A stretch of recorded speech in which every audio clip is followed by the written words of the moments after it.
नमस्कार। Cerebral palsy बच्चों के लिए समर्पित जो हमारे YouTube चैनल है त्रिशला फाउंडेशन सेरेब्रल पाल्सी में आपका स्वागत है। आज हम सेरेब्रल पाल्सी बच्चों और सामान्य बच्चों में जो हड्डी की समस्याएं होती हैं, कैसे उत्पन्न होती हैं, उनकी सामान्य हड्डी कैसे कब बनती है, उनके बारे में विस्तृत जानकारी हम देंगे, जिससे कि आने वाली हड्डी की समस्याओं से हम बच पाए। जो बोन क्वालिटी होती है, वयस्कों वृद्धावस्था में हड्डियों की गुणवत्ता होती है, बचपन और प्रारंभिक वयस्क जीवन में हड्डियों में कैल्शियम भंडारण पर निर्भर करता है। इसका मतलब ये हुआ, जो हम बुढ़ापे में, जवानी में हड्डी की समस्याएं देखते हैं कि ऑस्टियोपोरोसिस हो जाता है, वो बचपन में एक एग्जैक्टली उम्र की समय तक हड्डियों में कैल्शियम कितना इकट्ठा हो पाया उस पर उसका निर्भर होता है। सामान्य बच्चों में भी शारीरिक गतिविधि कम होने के साथ साथ यदि कैल्शियम विटामिन डी का सेवन भी कम हो जाए तो उन्हें कम उम्र में ऑस्टियोपोरोसिस होने का खतरा अधिक होता है। ये सामान्य सी समस्याएं हैं, लेकिन इनको समझना बहुत जरूरी होता है। इसी तरह से सेरेब्रल पाल्सी वाले बच्चों में भी कम चलने, सही पोषण के ना होने और सूर्य के प्रकाश के कम इस्तेमाल के होने के कारण हड्डी कुछ ज्यादा ही कमजोर हो जाती है। इसलिए इन बच्चों में फ्रैक्चर और हड्डी से संबंधित समस्याएं बहुत अधिक होती हैं। अब हमें यह जानना जरूरी है कि हमारे बच्चों के लिए जो एक उम्र बढ़ने के साथ साथ हड्डियां ग्रो करती हैं, उनके लिए बोन हेल्थ की क्या जरूरत है। जैसा कि हम जानते हैं कि हड्डियों के द्रव्य का उच्चतम स्तर, जिसको हम पीक बोन मास लेवल बोलते हैं, इसका मतलब ये होता है कि हड्डियों में कैल्शियम और एक जो अस्थमज्जा होता है उसका मैक्सिमम स्तर जो होता है उसको हम बोलते हैं। और ये जीवन में होने वाले ऑस्टियोपोरोसिस का एक महत्वपूर्ण निर्धारक होता है। मतलब जितना कम हमारा पीक बोन मास लेवल होगा, उतनी ऑस्टियोपोरोसिस के चांसेस बढ़ जाएंगे। और पीक बोन मास की प्राप्ति जो होती है, पहले हम लोग 30 साल समझते थे, लेकिन आजकल जो रिसर्च से पता लगा है कि 18 से 25 साल के बीच में ही मैक्सिमम होती है। मतलब जो भी हम खाना पीना शुरुआती दिनों बचपन में खाते पीते हैं, उसमें जो कैल्शियम प्रोटीन हमारे हड्डियों में डिपॉजिट होता है, वो जो उसका मैक्सिमम लेवल होता है 18 से 25 साल के बीच में होता है, और 25 साल पे वो पीक पर पहुंच जाता है। उसके पश्चात हमारा मेंटेनेंस फेज प्रारंभ होता है और उसके पहले डिपोजिशन होता है। इसलिए कहते हैं बचपन में हड्डियों का स्वास्थ्य ऑस्टियोपोरोसिस के आजीवन जोखिम को निर्धारित कर सकता है। ये बहुत ही इंपॉर्टेंट होता है, एक सभी पेरेंट्स के लिए, सभी बच्चों के लिए इंपॉर्टेंट होता है। अब होता है कि जो पीक बोन मास की बात करते हैं कि मैक्सिमम जो अस्थमज्जा जो आ जाता है वो किस पर निर्भर करता है। ये बहुत सारे फैक्टर्स पर निर्भर करता है। एक तो होता है एंडोजिनस, आनुवंशिकता और हार्मोन्स, जो शरीर की अपनी बनावट होती है, जो जीन से हमें मिलता है। दूसरा जो बाहर के जो और कारण होते हैं, जैसे खाना पीना, हमारा पोषण कैसा है, शारीरिक गतिविधियां कैसा है, इसके बीच परस्पर क्रिया का एक परिणाम होता है। जो दोनों के बीच में सामंजस्य बनता है तो एक बहुत अच्छी स्ट्रॉन्ग हड्डी बन सकती है। ये तुम्हारा जीन्स में ऑस्टियोपोरोसिस ऑलरेडी हो रखा है, या खाना पीना कम है, चलना फिरना कम है, तो भी ऑस्टियोपोरोसिस की संभावनाएं बनी रहती है। 60% जो स्केलेटल मास होता है वो 8 से 18 वर्ष की उम्र तक पहुंच जाता है। मतलब 8 से 18 वर्ष की उम्र तक हड्डियों का द्रव्य जो होता है बहुत तेजी से बढ़ता है। इसको बोलते हैं प्यूबर्टी के आसपास जब हड्डियां लंबाई बढ़नी शुरू होती है तो हड्डियां भी मजबूत होती है, और जब एडल्ट तक पहुंच जाता है तो 18 साल तक, उस समय तक वहां पे निर्धारित उसका मैक्सिमम 60% स्केलेटल मास प्रिपेयर्ड हो जाता है। और जो ये होता है कि 18 साल तक पहुंचने तक 90% मास बन जाता है। माने 8 साल से 18 साल के बीच में पूरे जीवन काल का 60% डिपॉजिट होता है, और 18 साल की उम्र तक 90% जो इस बोन का मास होता है वो बनकर तैयार हो जाता है। अब हम बात कर रहे हैं हड्डियों के जो जीवन चक्र होता है, जो हमारे जीवन काल में हड्डियों का किस तरह से ग्रोथ होता है, मेंटेनेंस होता है, उसके बारे में बात करेंगे। जो हमारा ग्रोइंग फेस होता है, जो विकास का चरण होता है, वो बचपन से लेकर के from birth onward till 25 year तक होता है। उसी बीच में जो भी आप खा पी लेंगे, कैल्शियम की डिपोजिशन अच्छी होगी, अच्छा एक्टिविटीज़ आपका जो एरोबिक एक्टिविटीज़ होती है, चलना भागना दौड़ना, उन सबसे जो बॉडी के जो हड्डियों की मजबूती आती है वो 25 साल तक आती है। उसके बाद स्टार्ट होता है मेंटेनेंस फेस होता है, वयस्क अवस्था। उसमें रख रखाव का चरण होता है। इसमें हड्डियों की संरचना एवं जो द्रव्य अंदर होता है, जो मस्सा होता है, उसका जो चक्रीय रूप से बदलता रहता है, रिप्लेसमेंट होता रहता है। कुछ ब्लड में आ गया निकल करके उसका कैल्शियम, कुछ खाना खाया तो कैल्शियम उससे गया, उसमें चला गया, तो ये साइकिल है, लगातार चलती रहती है। और उसके बाद हमारा स्टार्ट होता है ओल्ड एज का सेनेसेंट फेस होता है, वृद्धावस्था का चरण, जिसमें लेडीज में बात की जाए तो पोस्ट मेनोपॉजल हार्मोनल्स का भी इफेक्ट आने शुरू करता है। इस चरण में अष्ट द्रव्यमान का नुकसान अधिक तेजी से होता है और इसलिए ऑस्टियोपोरोसिस ज्यादा स्ट्रॉन्ग होता है। उस उम्र में भी हार्मोन का बैलेंस अच्छा रहा, दूसरा एक्टिविटीज हमारी बनी रही, और बच्चों में जो एक कैल्शियम का डिपोजिशन था बोन के अंदर अच्छा रहा, तो ऑस्टियोपोरोसिस लेट हो सकती है, उसकी तीव्रता कम हो सकती है। अब बात आती है कि सेरेब्रल पाल्सी बच्चों में ऑस्टियोपोरोसिस क्यों इतना कॉमन होता है। अब शुरुआती दिनों से हम बात करेंगे तो जो बच्चा पैदा होता है वो समय से पहले पैदा होता है, उसको हम प्री मैच्योर बोलते हैं। तो प्री मैच्योर पैदा होने की वजह से उसमें विटामिन डी की कमी होती है, हड्डियां थोड़ी सी वीक होती हैं, इसको हम रिकेट ऑफ प्री मैच्योरिटी बोलते हैं। मतलब जो नवजात शिशु है, जो कम समय में पैदा हो गया, वो ऑलरेडी उसकी हड्डियां वीक रहती हैं क्योंकि विटामिन डी की उसमें कमी रहती है, उतना इकट्ठा नहीं हो पाता शरीर में, और वजन भी कम रहता है, और उसकी वजह से उसमें मिनरल कंटेंट भी कम होता है। समय से पहले जन्म लिए कम वजन के बच्चे जब बड़े होते हैं तो उनकी अस्थियों में सामान्य से कम जो खनिज होता है, तत्व होता है। दूसरा, इनकी एक्टिविटीज बहुत कम होती है, तो मांसपेशियों में क्या होता है, जो मांसपेशियों के जो मटेरियल होना चाहिए, क्वांटिटी होना चाहिए, वो कम होता है। उसकी जगह पर वसा, जो फैट और कोलेजन का इन्फिल्ट्रेशन हो जाता है, फाइब्रस टिश्यूज और फैट का इन्फिल्ट्रेशन हो जाता है, उसकी वजह से मांसपेशियां उतनी एक्टिव नहीं होती हैं, और बोन की जो स्ट्रेंथ होती है मांसपेशियों की सक्रियता पर निर्भर करती है। और जो मांसपेशियों की सक्रियता और कमी और सख्तपन कम होता है, तो उसकी वजह से लेस मैग्नीट्यूड होता है, उनका स्ट्रेन कम पड़ पाता है। इसलिए जो बोन को जो एक सिग्नल मिलना चाहिए, खिंचाव, जो आवृत्ति होती है, जो खिंचाव मिलता है, वो भी कमी होती है, और इन सब कमी की वजह से हड्डियां उतनी मजबूत नहीं हो पाती हैं। और भी बहुत सारे कारण हैं, उसमें एक होता है इंसुलिन लाइक ग्रोथ फैक्टर और फाइब्रोब्लास्ट ग्रोथ फैक्टर होता है, ये भी कम होता है, फैट मसल में कम होता है। मसल के जो फैट इन्फिल्ट्रेशन होते हैं उसकी वजह इंसुलिन सेंसिटिविटी कम हो जाती है, जिसकी वजह से जो मसल्स में प्रोटीन सिंथेसिस नहीं होता है। अगर प्रोटीन सिंथेसिस नहीं होगा, मसल स्ट्रांग नहीं होगी, बोन को एक स्टिमुलस नहीं मिलेगा, हड्डियां कमजोर रहेंगी। इसके अलावा बहुत सारे हमारे बच्चों को झटके आते हैं, दौरे पड़ते हैं, उनको एंटी कन्वर्जन ट्रीटमेंट देना पड़ता है, खाना पीना कम होता है, और सनलाइट का एक्सपोजर कम हो जाता है। इन सब चीज़ों की वजह से जो ऐसे सेरेब्रल पाल्सी बच्चे होते हैं, और इन बच्चों में शारीरिक प्रदर्शन, दौड़ भाग, चलना फिरना कमी होती है, इसलिए हड्डी की गुणवत्ता भी निचले स्तर पर बनी रहती है। और जब निचले स्तर पर जब बनी रहती है तो उनकी हड्डियां में ऑस्टियोपोरोसिस होना स्वाभाविक है। स्वतंत्र रूप से चलने में असमर्थ स्थिति वाले बच्चों में हड्डी की ताकत जो होती है, किसी वयस्क में रीढ़ की हड्डी टूट जाए, उनकी ताकत से 3 से 5 गुना कम होती है, और ब्रेन स्ट्रोक हो जाए उससे 15 गुना कम होती है अडल्टों से। तो कहने का मतलब है कि हमारा जो प्रारंभिक जीवन होता है, जो बचपन होता है, जो हमारे 25 साल की उम्र तक जो हमारे ग्रोथ होती है, तो वो नहीं हो पाती है, तो ऑस्टियोपोरोसिस अन्य अवस्थाओं से कहीं ज्यादा ऐसे लोगों में पाया जाता है।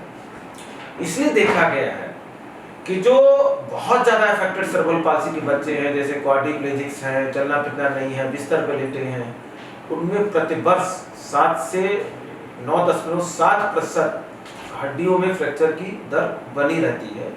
और जो सबसे ज्यादा जो कॉमन हड्डी टूटती है वो जंघे की हड्डी घुटने के पास टूटती है, ये बहुत कॉमन होता है।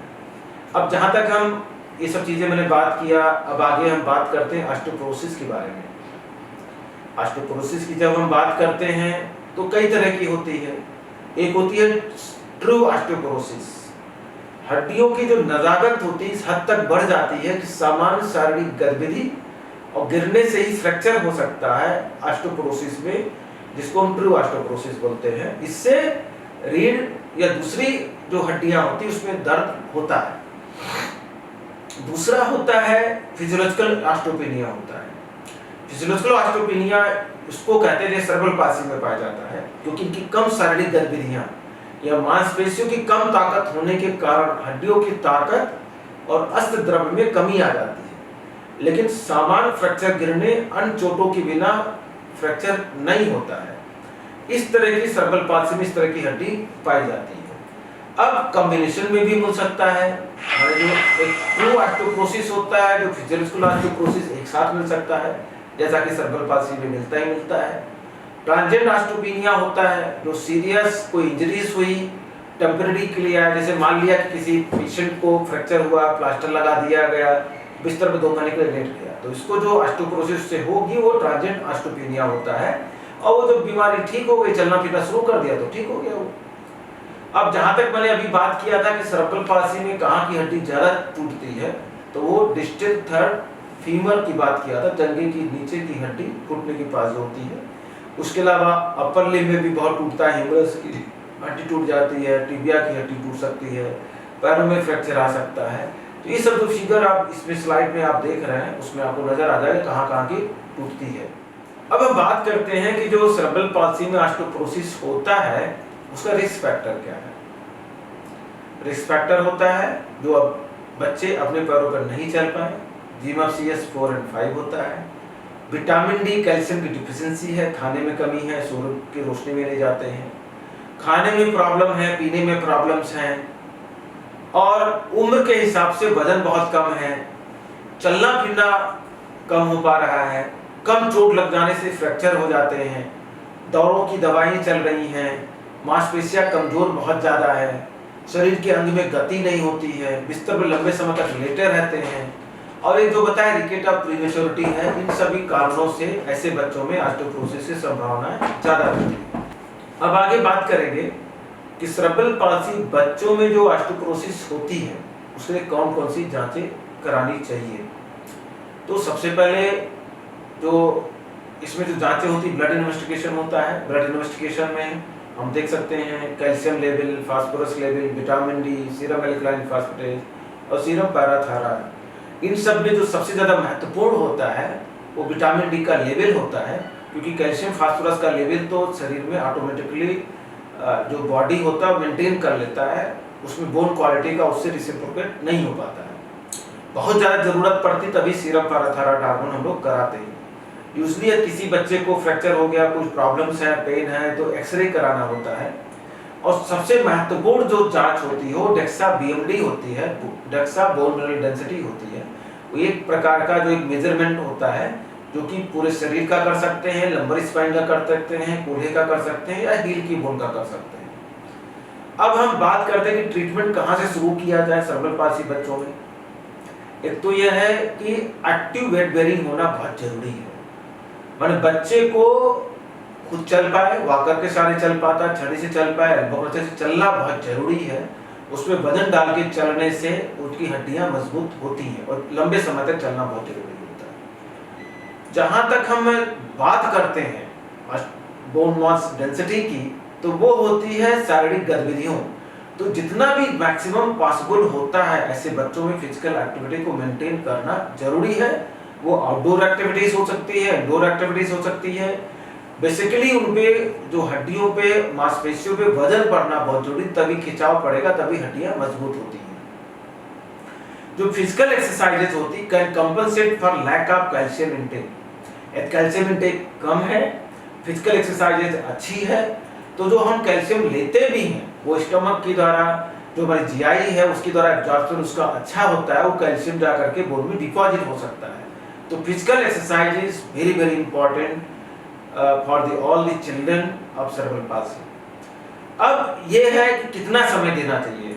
6 से 17 साल के बच्चों के लिए 60 minute medium to high intensity physical activity daily basis पे करना है। अब ये बात आती है कि medium to high intensity physical activity क्या हुआ? साइकिल चलाना, पैदल चलना, सीढ़ी चढ़ना, एरोबिक एक्सरसाइज जो कर सकते हैं बच्चे, जो जंप कर सकते हैं, डांस कर सकते हैं, उन सब का बहुत जरूरी होना होता है। और जो मैकेनिकल लोडिंग होती है, श्रेष्ठतम हड्डी का विकास सुनिश्चित करने के लिए पैरों पर वजन डालकर चलना ही बहुत इंपॉर्टेंट होता है, यही महत्वपूर्ण होता है। और प्रारंभिक हस्तक्षेप कार्यक्रम के तहत जो शारीरिक गतिविधि के द्वारा मांसपेशियों के आकार, गुणवत्ता, प्रदर्शन का हड्डियों के स्वास्थ्य पर प्रभावशाली असर पड़ता है। इसका मतलब ये हुआ कि जो भी हम फिजिकल एक्सरसाइजेस करें वो मांसपेशियों की ताकत को बढ़ाए, उनके जो एक वॉल्यूम है उनको बढ़ाए। बोन की वॉल्यूम को तभी बढ़ेगा जब मांसपेशियों की ताकत अच्छी होगी, खिंचाव पड़ेगा तो हड्डियां खुद ही मजबूत हो जाती है उसमें। तो इसीलिए किशोर अवस्था से पहले शुरू किए गए मांसपेशियों पर आधारित क्रियाएं जिनमें शरीर के अंग पर वजन पड़ता है, हड्डियों में सकारात्मक परिवर्तन पैदा करने की अधिक संभावनाएं होती हैं, जो पूरे वयस्क होने तक बने रहते हैं। तो जो भी हमें फिजिकल एक्टिविटीज कराना है उसमें कोशिश हमारी होनी चाहिए कि वेट बेरिंग होना चाहिए, स्ट्रेंथ ट्रेनिंग होना चाहिए और ऑन दी ग्राउंड होना चाहिए। जितनी आप एक्टिविटीज इस तरह की कराएंगे हड्डियां उतनी मजबूत होती चली जाएंगी। ये तो हम बात कर रहे थे फिजिकल एक्टिविटीज में। इसमें एक बात ये भी है, केवल स्टैंडिंग फ्रेम में खड़ा कर देने से हड्डियां मजबूत नहीं होंगी। चलना जरूरी है, साइकिल चलाना जरूरी है, जितनी एक्टिविटीज कर पाए एरोबिक एक्टिविटीज करना जरूरी होता है। और दवाओं के माध्यम से क्या करना होता है, उनको जो न्यूट्रिशन देते हैं, जो खाने देते हैं, उसमें कैल्शियम, विटामिन डी का सप्लीमेंट अच्छा होना चाहिए। आजकल वाइब्रेशन के डिफरेंट मॉडलिटीज इस्तेमाल किए जाते हैं, वो भी देखा गया कि बोन डेफिसिट को वो इम्प्रूव करते हैं। दूसरा क्या होता है कि मूवमेंट और हैंडलिंग में चलने और बच्चे को संभालने से जुड़े खतरे को कम करना है। ऐसा लगता है कि बच्चा बहुत सीवियरली अफेक्टेड है, गिरना नहीं चाहिए, एक हाथ को पकड़ के खींच नहीं लेना है, मोड़ नहीं देना है, जबरदस्ती एक्सरसाइज कराना नहीं है और हड्डियों की क्वालिटी के बारे में जानकारी होना बहुत जरूरी है। और रेजिस्टेंट ट्रेनिंग, जैसे मैंने बताया कि मसल का स्ट्रेंथ बढ़ना है, उसके लिए बेस्ट तरीका रेजिस्टेंट ट्रेनिंग होता है। रेजिस्टेंट ट्रेनिंग जो थेराबैंड आते हैं उसके द्वारा भी हम लोग करा सकते हैं। सेरेब्रल पाल्सी वाले बच्चों, युवाओं में अस्थि खनिज जो घनत्व होता है कम होने से रोकने के लिए स्टैंडिंग फ्रेम से बहुत कुछ ज्यादा फर्क नहीं पड़ता है, उनको चलाना और एक्टिविटीज कराना बहुत इंपॉर्टेंट होता है। सेरेब्रल पाल्सी वाले बच्चों, युवाओं जिसमें थोड़े से हड्डियां टूट जाती हैं या कभी पहले टूटी हुई हो, उनको डेक्सा स्कैन जरूर कराना चाहिए। एक ऑस्टियोपोरोसिस आया है, सीवियर ग्रेड का है, तो उसमें बिसफॉस्फोनेट दवाइयां होती हैं, उनमें दिया जाता है, जिनमें लो इम्पैक्ट से ही हड्डियां फ्रैक्चर हो जा रही है। अब बात आती है कि कैल्शियम इंटेक डेली कितना होना चाहिए। अब चार्ट में आप देखेंगे, स्लाइड में लिखा हुआ है कि 0 से 6 महीने के लिए 200 मिलीग्राम, 7 से 12 महीने 260, धीरे धीरे बढ़ता चला जाता है, 700, फिर 1000, और 9 से 18 साल के बच्चों के लिए हमें 1300 मिलीग्राम जरूरत पड़ती है। उसके बाद 1 ग्राम जो होती है वो परमानेंट हमको देना पड़ता है, और अप टू 2.5 ग्राम तक बच्चे टॉलरेट कर सकते हैं। तो डिपेंड करता है कितनी उनकी जरूरत है, उस हिसाब से कैल्शियम देना बहुत जरूरी होती है। और जो कैल्शियम का सोर्स बहुत सारा होता है उसके आगे हम बात करेंगे। अब जहां तक विटामिन डी की बात आती है, विटामिन डी कितना होना चाहिए, कहते हैं कि संपूर्ण रूप से और आंशिक रूप से स्तनपान करने वाले बच्चों में जन्म के तुरंत बाद 400 यूनिट प्रतिदिन विटामिन डी देना चाहिए, जब तक दूध माँ का छुड़ाने देते हैं, क्योंकि तो माँ के दूध में विटामिन डी अच्छे सचुर मात्रा में हो सकता ना हो। विटामिन डी फोर्टिफाइड फार्मूला या जो मिल्क प्रोडक्ट आते हैं उसमें भी हो सकता है, नहीं होता है तो अलग से उनको सप्लीमेंट देने की जरूरत पड़ती है। जैसे कि 1 से 18 साल की उम्र में 600 से 1000 यूनिट पर डे देना बहुत इंपॉर्टेंट होता है। सेरेब्रल बच्चों को पोषण और घर में रहने के कारण सनलाइट नहीं मिलती है, तो उनको विटामिन डी की हाई क्वांटिटी देने की जरूरत पड़ती है। जिनको हम 60,000 सैचेट जो आती है 2 हफ्ते में एक बार उनको परमानेंट बेसिस पे दे सकते हैं। और दूसरी चीज़ें भी होती हैं, फास्फोरस होता है, मैग्नीशियम होता है, विटामिन के, ई, ए, विटामिन सी का भी, और कॉपर, मैग्नीज, जिंक, आयरन, ये जो आप स्लाइड में आप देख रहे हैं जो मिनरल्स होते हैं, इनका भी खाने में होना बहुत जरूरी होता है। अब जैसे हमने कैल्शियम की बात किया, मिनरल की बात किया है, तो ये किस फूड प्रोडक्ट में पाए जाते हैं? जैसे मिल्क प्रोडक्ट होता है, दूध में दूध है, दही है, पनीर है, रागी है, बहुत ही इंपॉर्टेंट प्रोडक्ट है, सोयाबीन है, काबुली चना है, बादाम, मूंगफली, अखरोट, सूखे अंजीर, पपीता, पत्तेदार जो हरी सब्जियां होती हैं, पालक होती है, अमरंद होता है, सरसों का साग होता है, चुकंदर का साग होता है, भिंडी होती है, बीन्स होती है, सीड्स जो आते हैं, जो तिल है, गार्डन ग्रेस है, हलीम, तुलसी के बीज होते हैं, इसमें बहुत अच्छा कैल्शियम होता है। बीन्स होती है, दाल जैसे राजमा, हरे चने हैं, काले बीन्स होते हैं, तो इन सब में कैल्शियम और मिनरल की क्वांटिटी अच्छी खासी होती है। तो जो आज मैंने बताया है, ये सभी सेरेब्रल पाल्सी वाले बच्चों के लिए बहुत ही महत्वपूर्ण है। जो अभिभावक इसको देख रहे हैं उनको नोट करें, और सेरेब्रल पाल्सी वाले बच्चों में जिनकी तीव्रता ज्यादा है, उनमें फ्रैक्चर के चांसेस ज्यादा होते हैं, उनकी हैंडलिंग प्रॉपर होना जरूरी है, जितना पॉसिबल उनको खड़े करें, नहीं तो सप्लीमेंट में कैल्शियम, विटामिन डी और ऑस्टियोपोरोसिस की दवाइयां दें। जो सामान्य बच्चे चल सकते हैं सेरेब्रल पाल्सी के हैं, उनकी भी हड्डियां कमजोर होती हैं, जितनी ज्यादा फिजिकल एक्टिविटीज कराएंगे और शुरुआती दिनों से सप्लीमेंट देते रहेंगे तो हड्डियां मजबूत रहेंगी। आने वाले समय में जब वयस्क हो जाएंगे, जो ऑस्टियोपोरोसिस का डेवलपमेंट बहुत तेजी से होता है, उनको हम रोक सकते हैं, उनकी तीव्रता कम कर सकते हैं, उनको लेट कर सकते हैं। ये जानकारी आपको अच्छी लगती है, लगी है, तो आप हमारे YouTube को सब्सक्राइब करिए, और अगले हमारा जो एपिसोड होगा फिर हम नया कोई सब्जेक्ट लेकर के आएंगे, तब तक इंतजार करें। नमस्कार।